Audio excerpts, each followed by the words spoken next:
It was a rainy afternoon when a group of friends, Anna, Jake, Lena, and Mark, decided to visit a museum they had heard whispers about.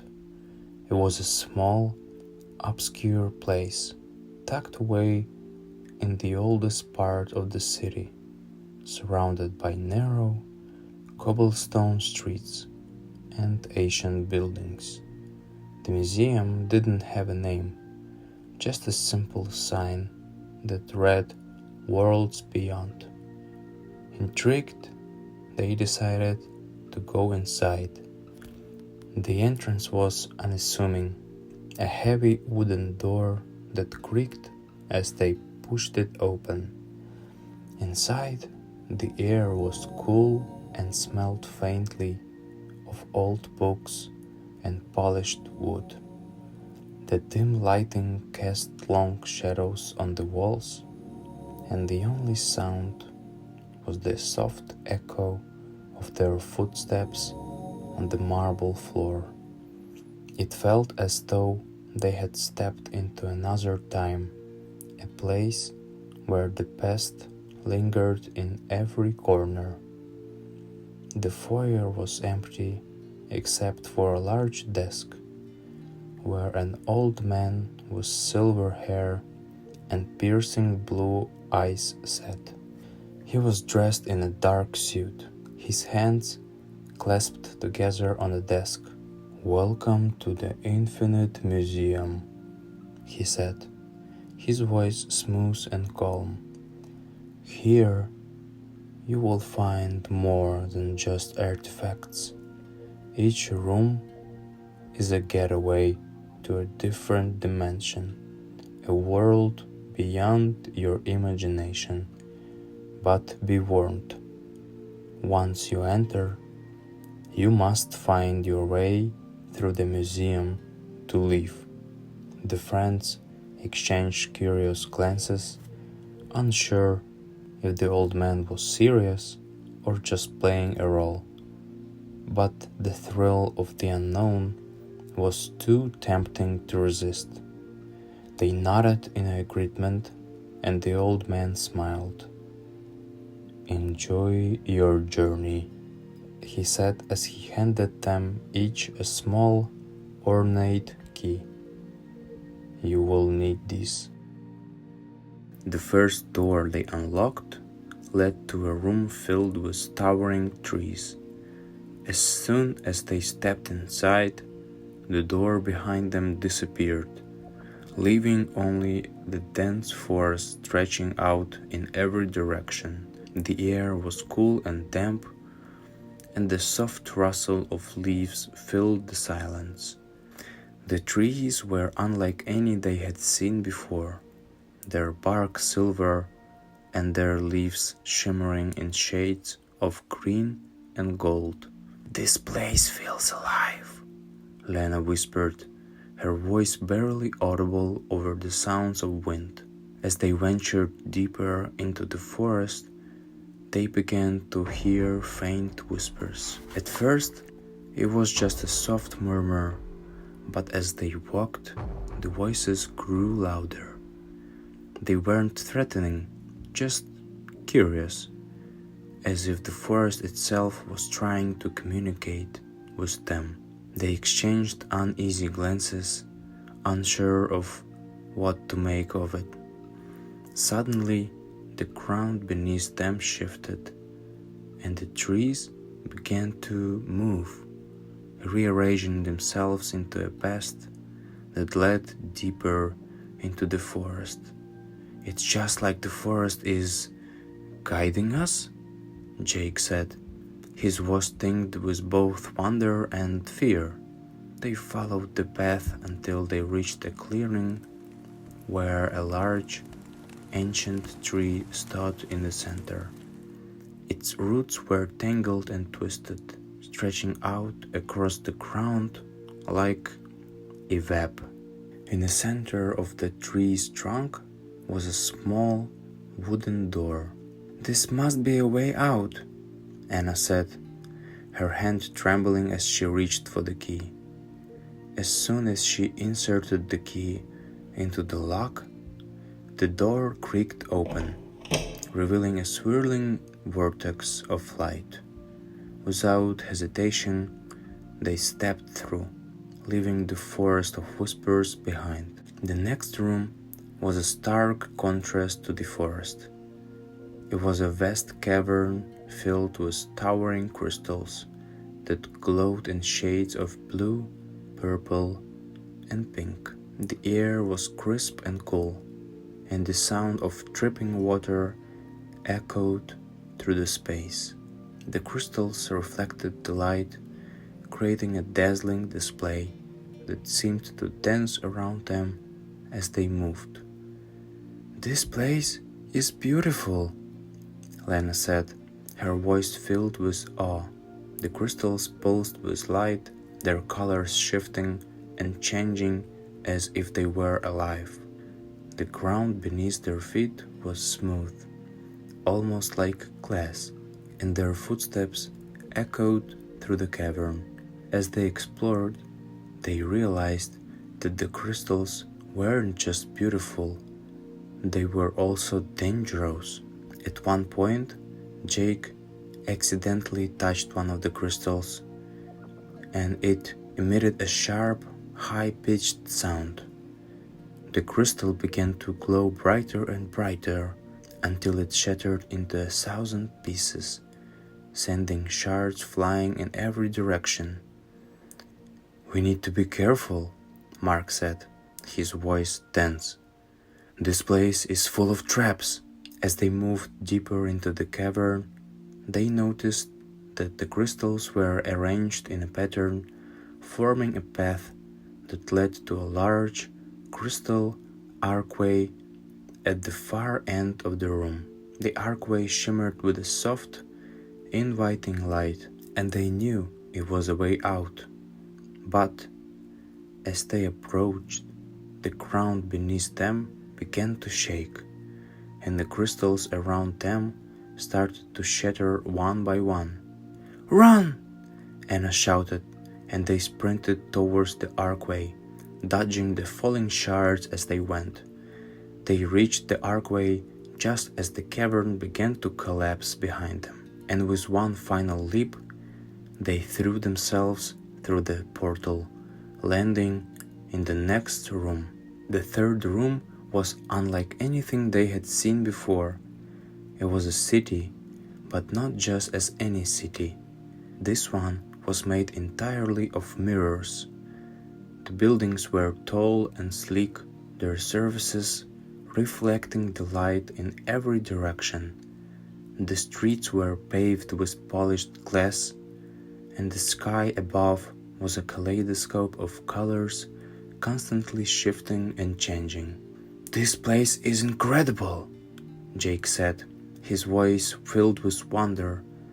But as they began to explore, they quickly realized that the city wasn't just a place of beauty. It was also a place of illusions. The reflections in the mirror didn't just show their own images. They showed other versions of themselves, versions that were different in subtle ways. In one reflection, Anna saw herself wearing a different outfit, her hair styled in a way she had never worn before. In another, Mark saw himself with a different expression, a look of fear that sent a chill down his spine. The reflections seemed to be alive, moving independently of their own movements, as if they were trying to communicate something. "This place is playing trick on us," Lena said, her voice trembling. "We need to find a way out before we lose ourselves in these reflections." They continued to explore the city, but no matter which direction they went, they always ended up back where they started. It was as if the city itself was a maze, designed to trap them inside. As they searched for an exit, they noticed a tall tower in the distance, its surface shimmering with a soft golden light. "That must be a way out," Jake said, his voice filled with determination. They made their way towards the tower, but the closer they got, the more the reflections around them began to change. The other versions of themselves became more distorted, more sinister, until they were almost unrecognizable. By the time they reached the base of the tower, the reflections were no longer reflections. They were doppelgangers, mirror images that had come to life. The doppelgangers blocked their path, their expressions twisted and menacing. "We have to fight them," Mark said, his voice steady. "It's the only way out." With that, they charged forward, and the battle began. The next room was a labyrinth, its walls tall and made of dark stone. The air was cold, and the only light came from the faint glow of torches mounted on the walls. The labyrinth seemed to stretch on forever, its twists and turns leading them deeper and deeper into the darkness.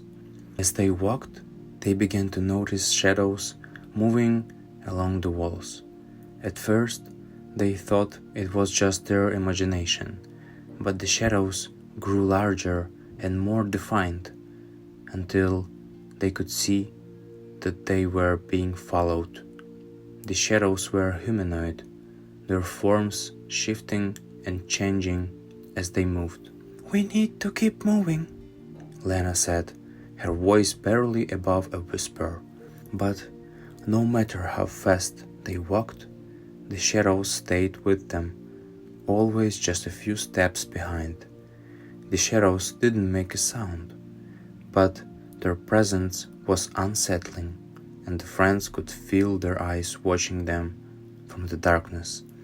Eventually, they reached a large, open chamber in the center of the labyrinth. In the middle of the chamber was a stone pedestal with a single, flickering candle on top.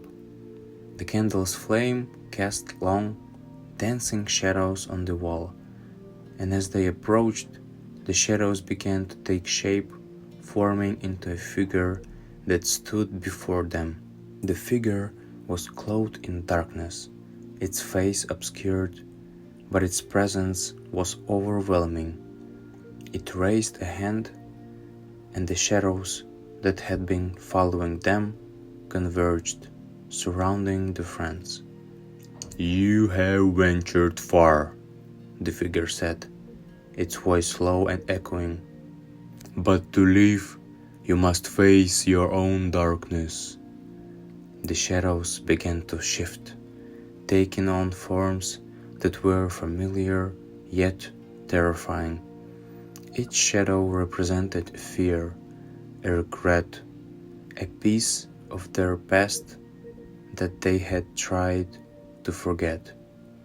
The friends were forced to confront these shadows, battling not just with darkness around them, but with the darkness within themselves. The battle was long and exhausting, but in the end, they managed to overcome their fears. The shadows dissipated, and the figure stepped aside, revealing a doorway behind it. "You have proven yourselves worthy," the figure said. "You may pass." With heavy hearts and minds full of reflection, they stepped through the doorway, leaving the labyrinth behind. The final room was unlike the others. It was small, almost like an office, with shelves lined with ancient books and artifacts. In the center of the room was a large desk, and behind it sat the old man, the curator that had met before they first entered the museum. But something was different about him now. His eyes were no longer the calm blue they had been. Instead, they glowed with an otherworldly light. "Welcome back," the curator said, his voice smooth and controlled. You have made it through the museum, but your journey is not yet over. You see, this museum is not just a collection of worlds. It is a test of your courage, your resolve, and your ability to see beyond the surface of things. The friends exchanged nervous glances, realizing that they had been a part of something much larger than they had understood. "What do you want from us?" Anna asked, her voice trembling. The curator smiled, but it was not a kind smile. "I want you to understand," he said. "To understand that reality is not fixed. It is fluid, ever-changing, and those who can navigate it are the ones who hold true power." He gestured to the door behind them.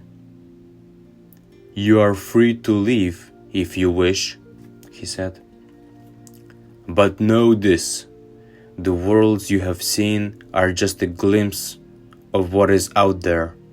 If you choose to leave, you will return to your ordinary lives.